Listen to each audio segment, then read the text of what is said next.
Gentlemen, you may review the premises at your leisure, but do not touch anything.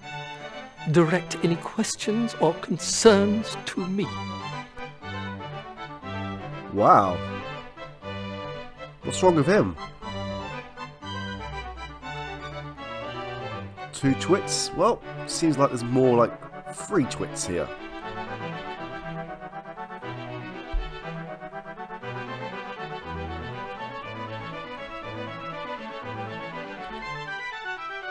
I found this cap, which I believe was purchased in your establishment. Perhaps you can tell me to whom you sold it so I could return it. I recognize the cap, though I can't approve of its condition.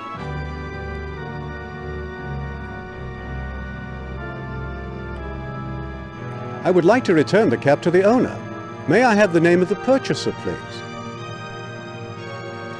No, you may not. My clients expect me to protect their privacy. They do not expect me to direct confidence tricksters or bounders to their homes, trying to collect rewards or favors to which they are not entitled. For all I know, you may have stolen that cap. You go too far, sir. You are insulting Sherlock Holmes, consultant to Scotland Yard. That is of no significance to me. I have my reputation to think of. Nice man. It's very helpful. Does this gentleman seem to you to have taken on the haughty characteristics of the clientele he serves? Indeed, though perhaps he is disagreeable by nature rather than by training. But saying that, I mean, he can't just give out customer information willy-nilly. Can you think of a way to overcome this gentleman's reluctance to assist us, Watson? Given his manner, there is very little that I would scruple at. Short of threatening grievous bodily harm, I can't imagine what would pry the information from him. All he seems to care about is the comfort of his customers and enhancing his own reputation.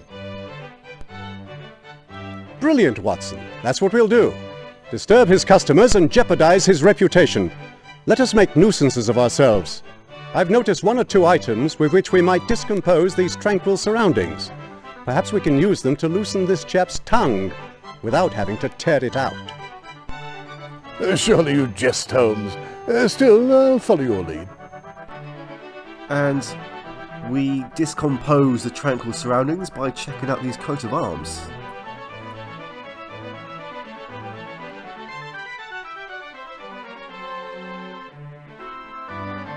Well, what have we here? It would seem that all of these so-called heraldic coats of arms are fraudulent. Now, wouldn't the local papers just love to know the true nature of the merchandise in these aristocratic neighborhoods?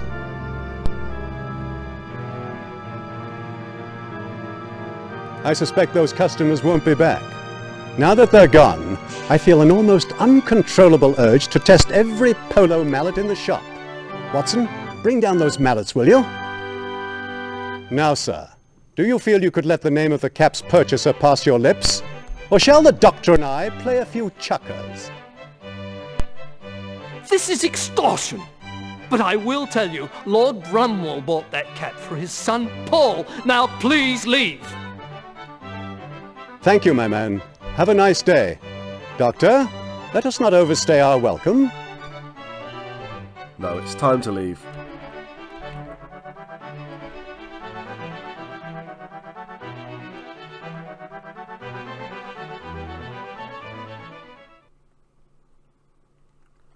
Okay, let's swing by Crusoe's flat, and afterwards we'll go and visit Anna.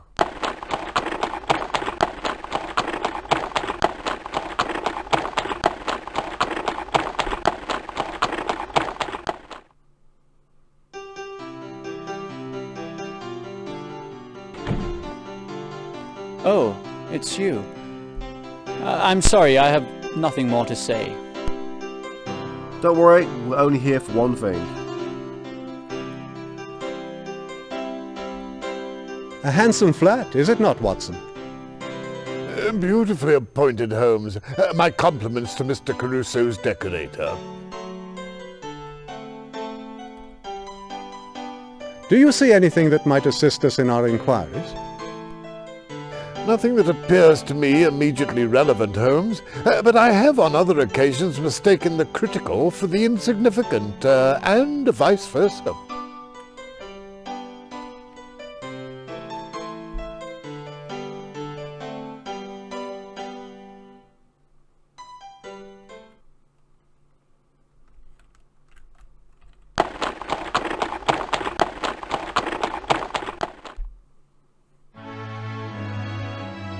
This case has more unexpected turns than the Cretan Labyrinth.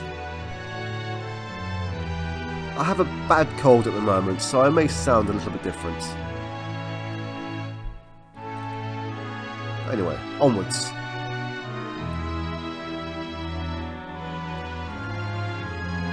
Ah, Watson, the marvels of East London. An elegant townhouse not 5 minutes from the Bank of England and Threadneedle Street. The city never ceases to amaze. This is what I believe the Americans call a serendipity, Holmes. That's their way of describing an unexpected pleasure. I'm indeed surprised to see such a lovely home in Shoreditch. Wait, what's wrong with Shoreditch? How shall we approach Miss Carraway's serving woman, Watson? If Mr. Caruso may be believed, we may not have to deal with her at all.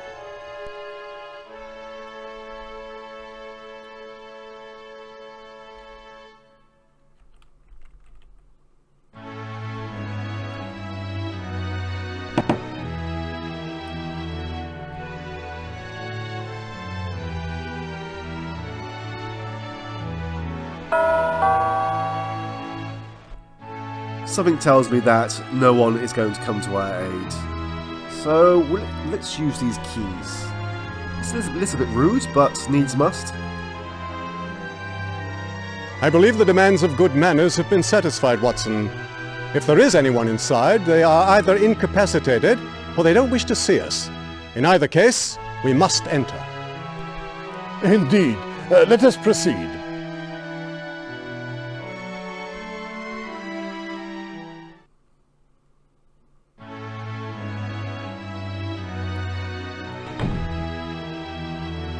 Watson, what do your powers of deduction tell you about this house? Is it occupied, or are we alone? I know that guessing is anathema to you, Holmes, so if you don't mind, I will reserve my opinion until I have some facts. Well, someone must be home. There's a light on right here.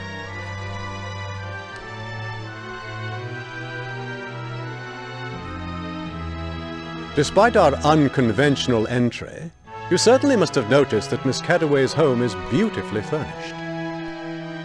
Indeed, and beautifully maintained. It's immaculate. Everything appears as if it was scrubbed with soap and polish, and then buffed for hours. Miss Carraway's housekeeper must be a treasure.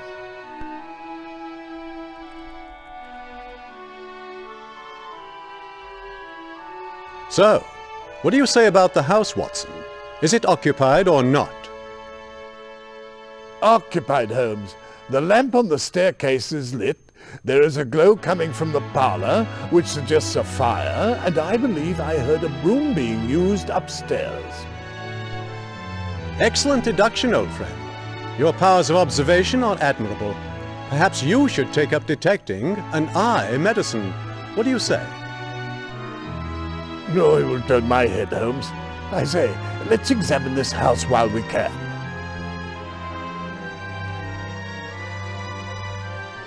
Shall we peruse the parlour, Watson? By all means, Holmes. Perusing the parlour sounds like a euphemism. Aha.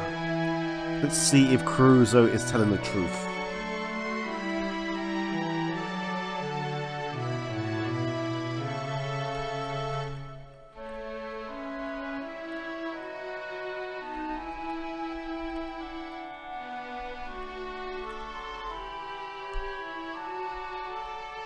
Oh, it looks like we have another lead. And yes, Crusoe was indeed here.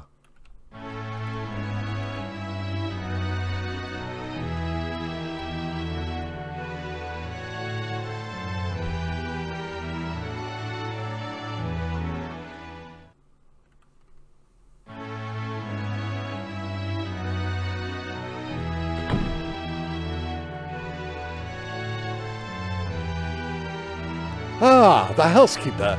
Good day, madam. No response. Caruso did not exaggerate the woman's condition, Watson. She seems to be extraordinarily hard of hearing. We must speak to her immediately, but I don't want to frighten her. There's definitely no sign of Anna here. I mean, there's an empty bed. Surely this is not the only room in the house.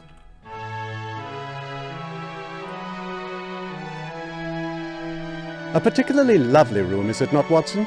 Do you see anything of interest? Only Miss Carraway's housekeeper. The woman applies the concentration of a diamond cutter to a job that any child can do. People are strange, Holmes.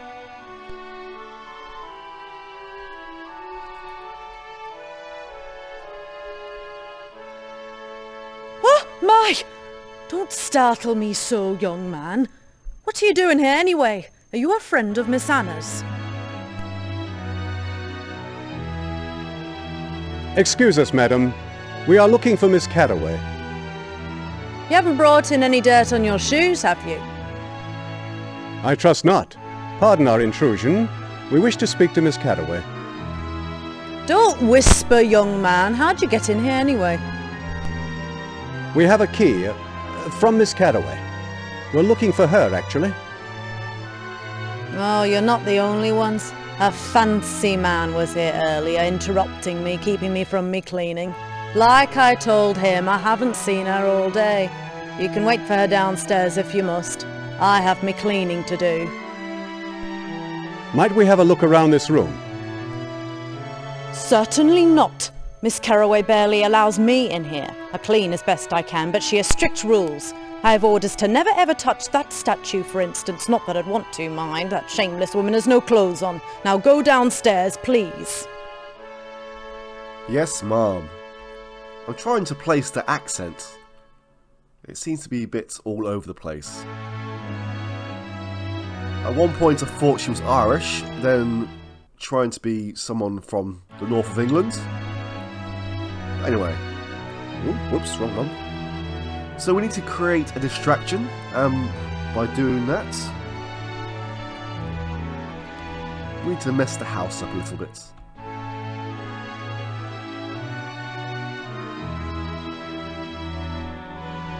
Wow.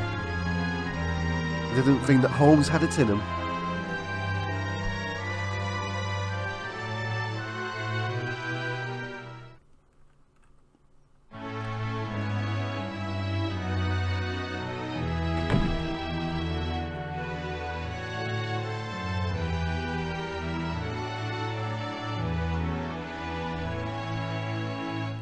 Excuse me, madam. I'm afraid we've knocked over a plant downstairs. What? Dirt on the floor? Out of my way, young man.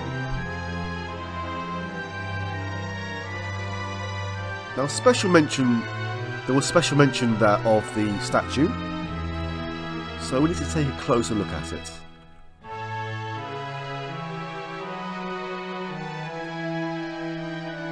And it's a bit of a pixel hunt, but yes, there is a book on here.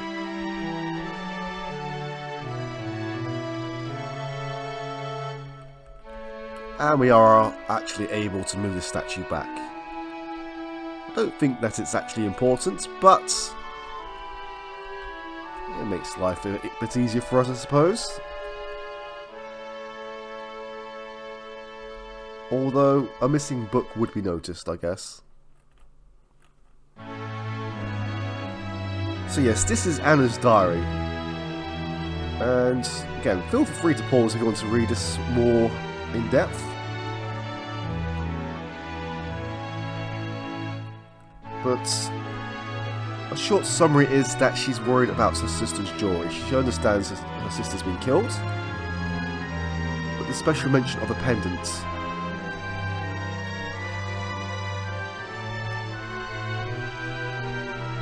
And we are done here.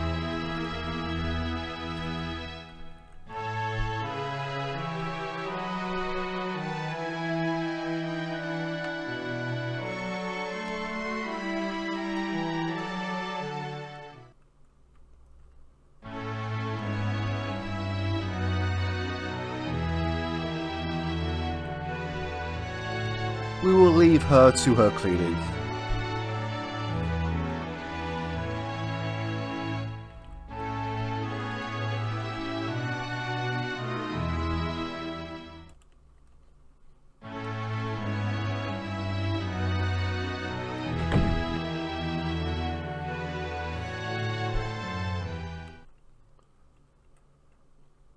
Right now, we are going to speak to the main suspects, Mr. Blackwood.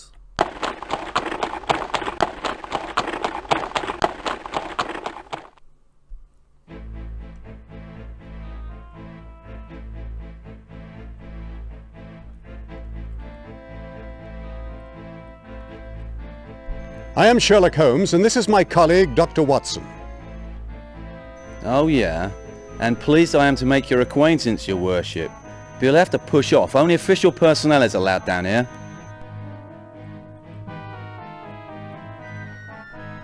Inspector Lestrade has given us permission to speak with your prisoner. No offence, Your Honour, but I'll need more than your say-so and sharpish-like, mind. Otherwise my superior will have my hide.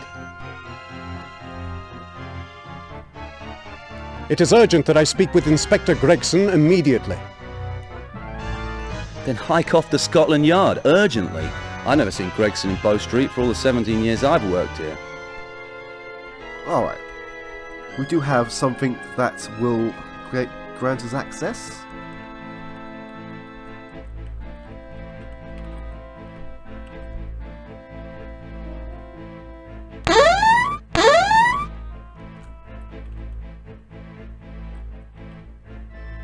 What dismal accommodations the Crown provides for miscreants, Watson. Aye, but no worse than they deserve, Holmes, I'm sure. Is there anything else that occurs to you, Watson? No, I regret, Holmes.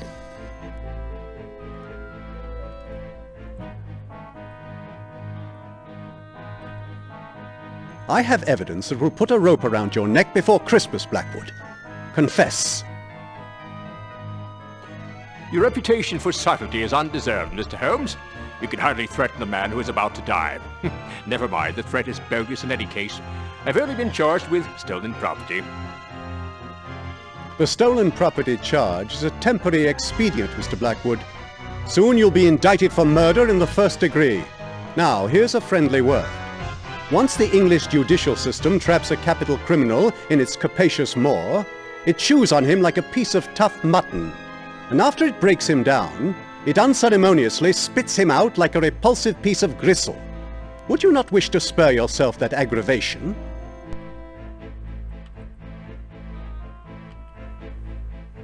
Mr. Blackwood, your situation is precarious, to put it mildly. Do you have anything to say to mitigate your crime? Anything that might save you from the hangman? Mr. Holmes, it was an accident, I swear. I didn't mean to kill that girl. I was hired to find a letter that you were supposed to be holding. What was in this letter? Heaven the foggiest. I never found it. I searched her digs and her dressing room and came up empty, so I held her up outside the theater, figuring she had it on her. Blackwood, you murdered the woman. Why? If you merely wanted to rob her. I'm getting to that. She panicked, see? And I got overexcited. I sliced her to make her stop screaming, but it's my training, understand? I went for the carotid artery, and she was dead in seconds. Then I tried to make it look like the Ripper done it, cut her up and took her jewelry. So that the job wasn't a total loss. What a sordid story. A simple robbery turns into the heinous murder of a young woman. What could be worse? Well, since you asked, it turns out that Sarah Carraway was the wrong girl. She's a redhead, you see. I was supposed to be looking for her sister Anna Carraway, who's a brunette. It's Anna who supposedly has the letter. How did you discover your error? A party that hired me Old gent, very high tone if you know what I mean. He became very agitated when I described Sarah. And after I told him she didn't have the letter and that she was deceased, he yells, "Sarah," says he. "You idiot! It's Miss Anna Carraway who has the letter." "I beg your pardon," says I, "but you never told me her Christian name. You just said her name was Carraway." The nerve of some people! I just left him standing there, St. James Park, fuming at the sky. Who is this gentleman? Said his name was Fitzroy, but I'm certain that's a lie. People lie to me when they need my services. It's a sad commentary on human nature, isn't it? Why did he hire you? I've got a tidy reputation among the upper classes. I've done Abney strong-arm stuff, a touch of blackmail, and the odd bit of dealing goods without the benefit of a sales receipt. But I never killed until now. It was an accident, I swear. Swear no more, Mr. Blackwood. Let the facts tell the tale.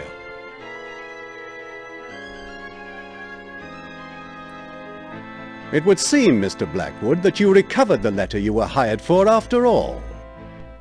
What do you mean by that, Mr. Holmes? Anna had given the letter to Sarah for safekeeping. It was hidden in the pendant you took from her the night you murdered her. Now, if you expect any leniency at all, you will reveal the whereabouts of your fence. Ironic, isn't it, Holmes? I do my job and get the rope for it. Well, it won't do me any good where I'm going. Talk to a party named Jameson. He has a pawn shop on the other side of the river. A perfect front for his line of work. He and I have had a few business dealings over the years. He's a clever brute and pretty well connected.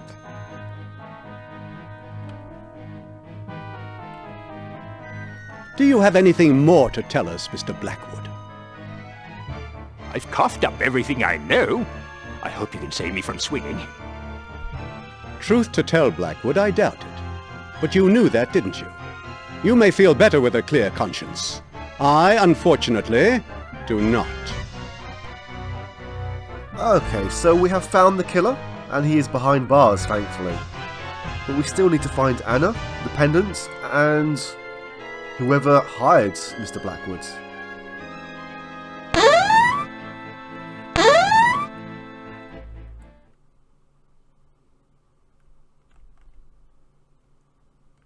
Okay, that's the pawn shop. We will go there soon. Right now, we're going to see the other caller of Anna's. Who left his card there?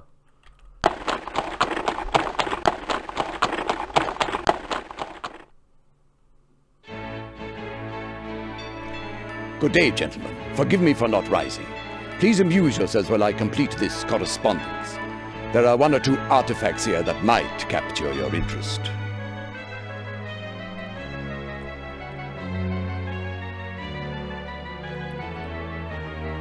Ah, Watson, the enormous variety of human predilections in matters of taste and decoration is a continual source of delight and curiosity to me. This certainly is an extraordinary room. I've never seen a barrister's chambers done up in this singular manner.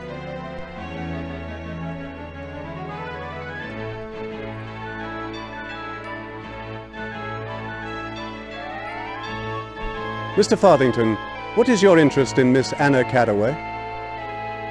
If you'll excuse me for saying so, sir, your manner is too blunt by half.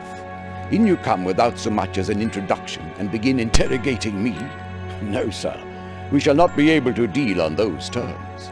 You can presumably find your own way out. Oh, wow.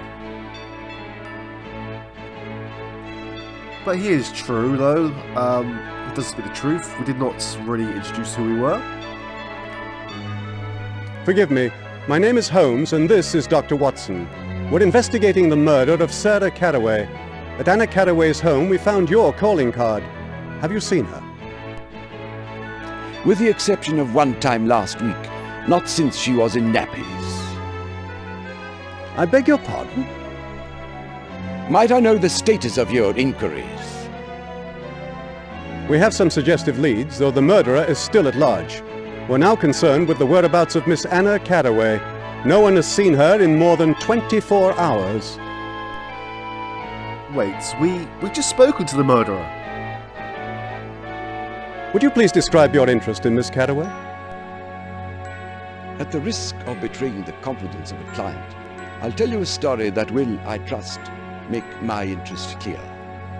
When the Carraway sisters were just infants, their father and I were great friends. We had come down from Oxford together, looking for adventure and ways to make our daily bread. After 5 years of serious application, we had found neither. I took the notion to dig for diamonds in Africa. Carraway, whose wife had died in childbirth, was determined to accompany me. He gave his daughters over to the keeping of a maiden sister, and off we went. Once there, it took barely 6 months and a bout of malaria to convince me that the rigors of life on the veldt were more than my standards of comfort could accommodate. I booked a passage home. With luck, I was able to establish this law practice, such as it is. Carraway stayed on, thinking his fortune was just around the corner. It wasn't, of course. He died penniless years ago. Over the years, the Carraway sisters remembered me with holiday greetings and such, but I never saw either of them until Anna called on me last week in my professional capacity. In brief, she retained me to research the legal procedures and evidence required to prove a claim of parentage. Though she was reluctant to provide me with any details, this much emerged. 10 years ago, Anna bore a son out of wedlock, whom she was coerced into giving up to her boy's father, Lord Bromwell. Recently she acquired some evidence that she believed would, in the hands of the proper authorities, legally reunite her with her son. She understood that she could certainly risk old Bromwell's ill will were she to expose this evidence, but she discounted the risk. She left, promising to come again 2 days ago. She never came. I called at her home to offer my condolences for the death of her sister, and she was mysteriously absent. I frankly wonder, gentlemen, if she underestimated her position. I fear her disappearance may have a sinister cause, and you have said nothing to allay my fear. Wow, that's quite a lot of information, and it seems like we will need to speak to Lord Bromwell at some point. I regret to inform you, sir, that Anna's disappearance is more than a wretched coincidence. I suspected as much. This is a serious and tragic muddle, if I am any judge. And I am. Urgency must be our watchword, gentlemen. Urgency indeed. Extreme urgency. Do you have anything more to tell us, sir? Regrettably, no. But I have an idea. Might I engage your considerable powers, Mr. Holmes, to assist me in finding Anna Carraway before any further misfortune transpires? When you have unraveled this tangled scheme, bring Anna to me, and we shall both have reason to be grateful. Very well, Mr. Farthington. I will do my best. For now, then, our business is concluded. If my office holds no more interest for you, please see yourselves out. Okay, time to go. Let's go and find this pendant.